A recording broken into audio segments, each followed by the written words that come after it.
ಹನುಮ ಉದಯಿಸಿದ ನಾಡು ಕೊಪ್ಪಳ ಜಿಲ್ಲೆಯ ಐತಿಹಾಸಿಕ ಪ್ರಸಿದ್ಧ ಅಂಜನಾದ್ರಿ ಬೆಟ್ಟದಲ್ಲಿ ಹನುಮ ಜಯಂತಿ ಪ್ರಯುಕ್ತ ನಿನ್ನೆ ವಿಶೇಷ ಪೂಜಾ ಕೈಂಕರ್ಯಗಳನ್ನು ಹಮ್ಮಿಕೊಳ್ಳಲಾಗಿತ್ತು. ಹನುಮ ಮಾಲಾಧಾರಿಗಳು ವ್ರತಾಚರಣೆ ಮಾಡಿ ಮಾಲೆ ವಿಸರ್ಜನೆ ಮಾಡಿದರು.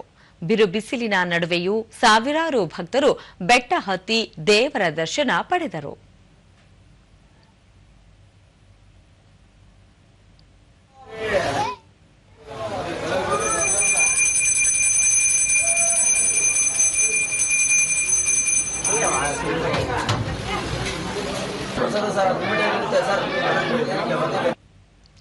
ದೂರದರ್ಶನದೊಂದಿಗೆ ಭಕ್ತರಾದ ಹನುಮಂತಪ್ಪ ಪ್ರತಿ ವರ್ಷ ಹನುಮ ಮಾಲೆ ಹಾಕಿ ದೇವರ ದರ್ಶನ ಪಡೆಯುವುದಾಗಿ ತಿಳಿಸಿದರು.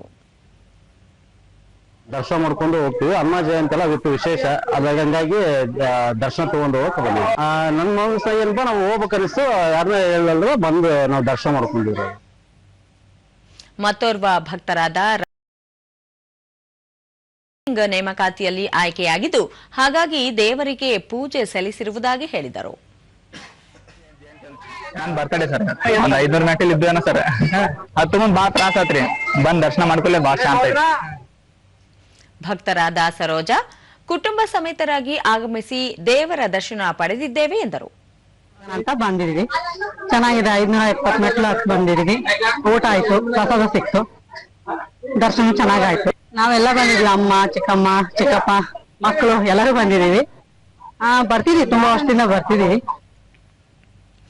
ಅಂಜನಾದ್ರಿ ಬೆಟ್ಟದ ಮುಖ್ಯ ಕಾರ್ಯನಿರ್ವಾಹಕ ಅಧಿಕಾರಿ ವಿಶ್ವನಾಥ್ ಮೊರಡಿ ಹನುಮ ಜಯಂತಿ ಅಂಗವಾಗಿ ಸುಮಾರು 10,000 ಭಕ್ತಾದಿಗಳಿಗೆ ಊಟದ ವ್ಯವಸ್ಥೆ ಮಾಡಲಾಗಿತ್ತು. ವಿಶೇಷ ಪೂಜಾ ಕೈಂಕರ್ಯ ಹಾಗೂ ಹೋಮ ಹವನಗಳನ್ನು ಹಮ್ಮಿಕೊಳ್ಳಲಾಗಿತ್ತು ಎಂದು ತಿಳಿಸಿದರು.